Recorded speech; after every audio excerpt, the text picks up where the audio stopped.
அண்ணா பல்கலைக்கழகத்துல சமீபத்துல மிகப்பெரிய ஒரு மோசடி நடந்திருந்தது. எல்லாருமே பார்த்திருப்பீங்க. நியூஸ் மீடியா, நியூஸ் சேனல், செய்தித்தாள்கள்ல வாசிச்சிருப்பீங்க. ஒரு பேராசிரியர் பல தனியார் கல்லூரிகள்ல வேலை பார்க்கறது போல ஒரு பொய்யான ஒரு கணக்கை வந்து காமிச்சிருக்காங்க அப்படின்ட்டு அறப்போர் இயக்கம் வந்து இதை வெளியில கொண்டு வந்திருந்தாங்க. அப்ப தமிழ்நாட்டுல பேராசிரியருக்கு தட்டுப்பாடு இருக்கு, இது மாதிரி ஒரு பொய்யான கணக்கை காமிக்கிறாங்க, இதுல யார் யார் எந்தெந்த கல்லூரிகள் ஈடுபட்டிருக்காங்கிறத அண்ணா பல்கலைக்கழகத்தினுடைய வெப்சைட்லயே பார்க்க முடியுது அப்படின்ட்டு கொண்டு வந்திருந்தாங்க. இதை அண்ணா பல்கலைக்கழகமும் ஒப்புக்கொண்டு அதுல எந்தெந்த கல்லூரிகள் இந்த முறைகேட்டுல வந்து இருக்கிறாங்க அப்படின்ட்டு ஒரு மூவர் குழு அமைச்சு அதை கண்டுபிடிக்கிறதுக்காக வேலையில இருந்தாங்க. இப்ப அதுல 295 கல்லூரிகளை வந்து கண்டுபிடிச்சிருக்காங்க. அந்த 295 கல்லூரிகளும் எந்த கல்லூரிகள் அப்படிங்கிறது இன்ன வரைக்கும் தெரியல.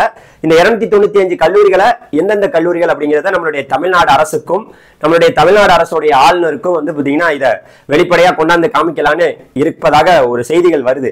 இந்த நேரத்துல நம்ம பேச வேண்டிய இந்த விஷயத்தை பத்தி எதுக்கு பேசுறோம்னா, ஒரு பக்கம் இன்ஜினியரிங் கவுன்சிலிங் வந்து இந்த 2024 வேக வேகமா நடந்துகிட்டு இருக்கு. ஒரு ரவுண்டு முடிஞ்சிருச்சு. இப்ப 2வது ரவுண்டு மாணவர்கள் வந்து கலந்துக்க போறாங்க. அதனால இந்த 2வது ரவுண்டு மாணவர்கள் கொஞ்சம் ரொம்பவே கவனத்தோட வந்து பாத்தீங்கன்னா ஒரு காலேஜை செலக்ட் பண்ணணும். தமிழ்நாட்டுல ஒட்டுமொத்தமாவே 400க்கும் மேற்பட்ட ஒரு 450 கல்லூரிகள் தான் இருக்குங்கிறாங்க. அதுல இந்த ஊழல்ல 295 கல்லூரிகள் பங்கேற்றிருக்கு. அப்ப 295 கல்லூரிகள் எது அப்படிங்கிறது நமக்கு தெரியாது. அதனால ஒரு மிகப்பெரிய ஒரு சவால் நிறைந்த ஒரு கலந்தாய்வா தான் இந்த கலந்தாய்வு பார்க்கப்படுது. பார்ப்போம் என்ன நடக்குதுன்னு. நீங்க அந்த ஒரு தவறான கல்லூரிக்குள்ள போகவே கூடாது அப்படின்னா என்ன பண்ணலாம் அப்படிங்கிறதுக்கு இந்த வீடியோ ரொம்பவே யூஸ்ஃபுல்லா இருக்கும். அதனால இது வரைக்கும் நம்ம சேனலை சப்ஸ்கிரைப் பண்ணாம சப்ஸ்கிரைப் பண்ணீங்க. நான் உங்கள் ட்ரெண்டிங் தமிழ் கோபி. ஹலோ டிடிஜிஸ். அதாவதுங்க, நமக்கு வந்து பாத்தீங்கன்னா அந்த வெப்சைட்ல தான் அந்த ஒரு மிகப்பெரிய ஊழலை போய் கண்டுபிடிச்சிருக்காங்க. 5 ரீஜனா வந்து பாத்தீங்கன்னா நம்மளுடைய அண்ணா பல்கலைக்கழகத்துக்கு கீழே இருக்கக்கூடிய கல்லூரியா 5 ரீஜனா பிரிச்சு வச்சிருக்காங்க. நான் அதன் அடிப்படையில தான் வீடியோ கொடுத்துட்டு இருக்கேன். Chennai region, Coimbatore region, Trichy region, Madurai region, அதுக்கப்புறம் திருநெல்வேலி ரீஜன். இந்த 5 ரீஜன்ல இருக்கக்கூடிய அண்ணா பல்கலைக்கழகத்தோட கல்லூரிகள் எல்லாமே அண்ணா பல்கலைக்கழகம் அங்கீகாரம் இல்லாம செயல்படவே இல்லை.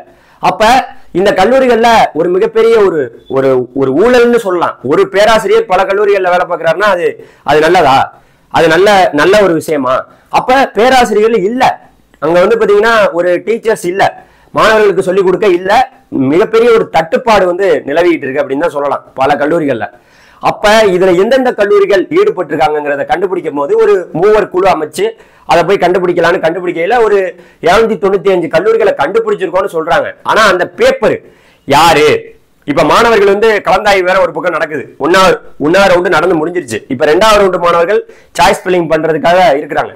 அப்ப அவங்களுக்கு வந்து அந்த 295 கல்லூரிகள் தமிழ்நாட்டிலேயே ஒட்டுமொத்தமா 433 480 கல்லூரிகள் இருக்குன்னு சொல்றாங்க. அப்ப இதுல 295 கல்லூரிகள் இந்த முறைகேட்டுல பங்கேற்றிருக்காங்கன்னா அப்ப அந்த 295 கல்லூரியை சொல்லணும்ல. சொன்னாதானே அவங்களுக்கு வந்து ஓகே, இந்த காலேஜ்ல எல்லாம் முறைகேடு நடந்திருக்கு, அப்ப இந்த காலேஜ்ல எல்லாம் வந்து பாத்தீங்கன்னா நம்ம வந்து போய் சேர வேணாம் அப்படின்னு அவங்க முடிவு பண்ணுவாங்க.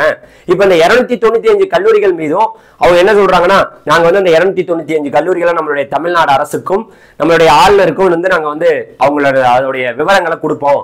அது மட்டும் இல்லாம இந்த கல்லூரிகள் மீது வந்து பாத்தீங்கன்னா அவங்களுக்கு அங்கீகாரத்தை நாங்க வந்து ரத்து பண்ண போறோம், ஒரு ஆண்டு அங்கீகாரத்தை ரத்து பண்ண போறோம், அவங்களுக்கு அபராதம் விதிக்க போறோம் அப்படின்னு நிறைய சொல்லியிருக்காங்க. ஆனா நான் என்ன கேட்கிறேன்னா, மாணவர்களுக்கு இப்ப கவுன்சிலிங் நடந்துகிட்டு இருக்கு. இப்ப வந்து அதை வெளிச்சமா போட்டு காட்டலாம் அண்ணா பல்கலைக்கழகம். இங்க பாருங்க, இந்த கல்லூரிகள்லாம் நீங்க போய் வந்து சேராதீங்க, சேர்றீங்களோ சேரலையோ இந்த ஊழல் நடந்த கல்லூரிகள் இது அப்படின்னு சொல்லலாமா இல்லையா? அதனால கொஞ்சம் சுதாரிப்பா. ஏன்னா 2வது ரவுண்டு மாணவர்கள் 1வது ரவுண்டு மாணவர்கள் போயிட்டாங்க, அவங்களுக்கு பெரிய கல்லூரிகள்லயே இடம் கிடைச்சிடும், அதனால அங்க போயிட்டாங்க. இப்ப 2வது ரவுண்டு மாணவர்கள் வந்து ஓரளவுக்கு இதுல வந்து நிறைய பேர் இருக்கிறனால நீங்க எடுக்கக்கூடிய கல்லூரியை கொஞ்சம் பார்த்து எடுங்க. நீங்க நல்ல கல்லூரிக்குள்ள போகணும்னு ஆசைப்பட்டீங்கன்னா உங்களுக்கு இருக்கக்கூடிய மிகப்பெரிய ஆயுதம் என்ன தெரியுமா? இப்ப ஒரு கல்லூரி இப்ப வேகன்சி லிஸ்ட் வரட்டும், நமக்கு வந்து ஆகஸ்ட் 10ஆம் தேதி 2வது ரவுண்டுக்கு வேகன்சி லிஸ்ட் வரட்டும், அதுக்கப்புறம் நீங்க எல்லாமே பாத்துக்கலாம். நான் என்ன சொல்ல வரேன்னா, ஒரு கல்லூரி அதாவது ஓசி கம்யூனிட்டியில எந்த லெவலுக்கு சீட்டு வந்து வேகமா ஃபில் ஆயிருக்குன்னு பாருங்க. அத வந்து ஓசி கம்யூனிட்டியில வந்து பாத்தீங்கன்னா வேகமா வந்து ஒரு கல்லூரி வேகமா ஓசி கம்யூனிட்டியை ஃபில் பண்ணவே முடியாது. ஏன்னு சொல்ல வரேன்னா, ஓசிங்கிறது வந்து ஓப்பன் கேட்டகரி. இருக்கிற எல்லா கம்யூனிட்டியில உள்ள சீட்டும் யார் எடுத்தாலுமே ஃபர்ஸ்ட் ஓசியில தான் ஃபில் ஆகும். அப்ப நீங்க பார்க்க வேண்டியது வேகன்சி லிஸ்ட் வந்தால் ரைட்டு, ஓசியில எந்த லெவலுக்கு கட் ஆஃப் வந்து அதிகமா ஒரு கல்லூரி க்ளோஸ் ஆயிருக்கு. சரி, நம்ம நேரடியா போய் பார்க்க முடியல, இவ்வளவு நாள் நம்ம இது நம்மளுடைய எக்ஸாமை முடிச்சதுல இருந்து 12th எக்ஸாம் முடிச்சதுல இருந்து நம்ம ஒரு கல்லூரியை பார்க்க முடியல, ஏகப்பட்ட பிரச்சனைகளோட இருந்தோம். இந்த நேரத்துல நீங்க போய் சேர போற கல்லூரிகள் இந்த 295 கல்லூரிகளா இருந்தவே கூடாது அப்படின்னா என்னுடைய ஒரு அறிவுரை என்னன்னா, கவர்மெண்ட் காலேஜ், அதுக்கப்புறம் வந்து பாத்தீங்கன்னா அண்ணா பல்கலைக்கழகத்தோட அந்த உறுப்பு கல்லூரிகள், ரீஜனல் கேம்பஸ் அப்படின்னு சொல்லுவாங்க, கான்ஸ்டிடியூஷன் காலேஜ், இதுலலாம் நீங்க போய் படிக்கலாம். அங்கெல்லாம் உண்மையாவே பேராசிரியர்கள் எல்லாமே அண்ணா பல்கலைக்கழகத்தோட அங்கீகாரத்தோட அவங்க வேலை பார்த்துட்டு இருக்காங்க. அங்கெல்லாம் இந்த முறைகேடு நடக்கல. அதே போல யூனிவர்சிட்டி டிபார்ட்மெண்ட் காலேஜா இருக்கட்டும், CEG, MIT, ACT, school of architecture, Annamalai university, இதுலலாம் வந்து இந்த ஊழல் நடக்கல. சென்ட்ரல், அதுக்கப்புறம் வந்து பாத்தீங்கன்னா நம்மளுடைய சிக்ரி அண்ட் ஷிப்ட் இதெல்லாம் இருக்குல்ல, அங்கெல்லாம் இந்த ஊழல் நடக்கல. எங்க ஊழல் நடந்திருக்கு? தனியார் கல்லூரிகள்ல நடந்திருக்கு. தனியார் கல்லூரிகள்ல மிகப்பெரிய இந்த ஊழல் நடந்திருக்குன்னா அப்ப தனியார் கல்லூரிகளே 295 கல்லூரிகள்ல நீங்க கட்டாயமா, நான் கேட்கறது என்னன்னா, மாணவர்களுக்காக அந்த லிஸ்ட்டை வந்து பாத்தீங்கன்னா கொடுத்தாங்கன்னா சரி இந்த கல்லூரியெல்லாம் நம்ம சாய்ஸ்ல வைக்க வேணாம். அப்ப இங்கெல்லாம் ஊழல் நடந்திருக்கு. அப்ப இதெல்லாம் ஒரு தரமற்ற கல்லூரி தான். ஒரு பேராசிரியர் இங்க இல்லையாங்க, அவர் வந்து இங்க இருக்கிற மாதிரி கணக்கு காமிச்சிட்டு வேற எங்கேயோ போறாரு. எங்க போயிருக்கிறாரு? எதை சொல்றாங்க? அபுதாபியில இருக்காரு, வெளிநாடுகள்ல இருக்கிறாங்க.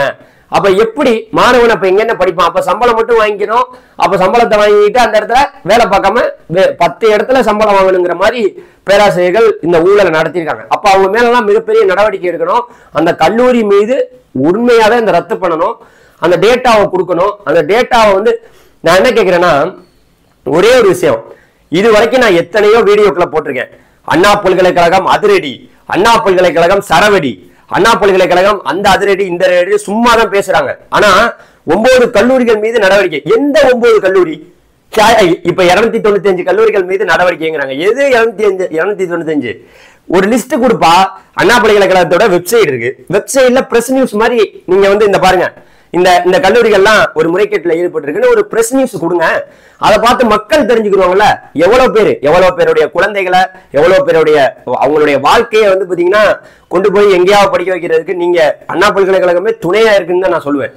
அதனால மாணவர்கள் வந்து கொஞ்சம் நீங்க வந்து கலந்தாய்வுல நீங்க சாய்ஸ் ஃபில்லிங்லாம் பண்ணும்போது இதை வந்து நம்ம முன்னாடியே சொல்லிட்டோம். இருந்த போதிலும் கொஞ்சம் சுதாரிப்பா 295 கல்லூரிகள் இந்த ஊழல்ல ஈடுபட்டு இருக்கனால பத்திரமா நம்ம வைக்கிற சாய்ஸ் அந்த கல்லூரி கடந்த ஒரு 5 வருடங்கள்ல எந்த லெவலுக்கு வந்து ஓசில ஒரு கம்யூனிட்டிலையும் எந்த லெவலுக்கு சீட்டு ஃபில் ஆயிருக்கு, அங்க படிக்கலாமா, அங்க உண்மையாவே வேல்யூவேஷன் ஆஃப் ஸ்டூடெண்ட்ஸுக்கு வந்து நல்ல அப்ரோச் இருக்கா, நிறைய மாணவர்கள் இருக்காங்களா, மாணவர்கள் அந்த கல்லூரியில இருக்காங்களா, பேராசிரியர்கள் இருக்காங்களா, எல்லாமே இருக்காங்களான்னு பார்த்துக்கிட்டு போய் சேருங்க.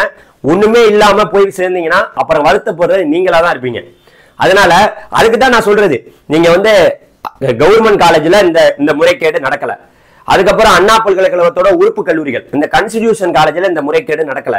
அதே போல அதுக்கப்புறம் கவர்மெண்ட் எய்டட் காலேஜ்ல நடக்கல, சிக்ரி அண்ட் ஷிப்ட் காலேஜ்ல நடக்கல, ஹேண்ட்லூம் டெக்னாலஜிலையும் நடக்கல. 5வதா வந்து பாத்தீங்கன்னா பிரைவேட் காலேஜ்ல தான் இந்த ஒரு கேவலமான ஒரு விஷயம் நடந்திருக்கு. அப்ப பிரைவேட் காலேஜை சூஸ் பண்றது பார்த்து பத்திரமா சூஸ் பண்ணுங்கன்னு சொல்லிட்டு இந்த வீடியோ முடிச்சுக்கிறேன். விரைவில் அந்த 295 லிஸ்ட அவங்க அண்ணா பல்கலைக்கழகம் வெளியிடுறாங்களோ இல்லையோ, நம்ம தமிழ்நாடு அரசு இந்த 295 கல்லூரிகளை கொடுத்தாங்கன்னா இன்னைக்கு இருக்கக்கூடிய சமுதாயத்துல இருக்கக்கூடிய இப்ப சேர போற மாணவர்கள் மட்டும் கிடையாது, அடுத்து வரக்கூடிய தலைமுறையினருக்கும் இந்த மாதிரி ஒரு முறைகேடு நடந்த கல்லூரிகள் இது அப்படின்னு வெட்ட வெளிச்சத்துக்கு வெளியில வரும்ல. நன்றி. அடுத்த வீடியோல சந்திக்கலாம். பாய்.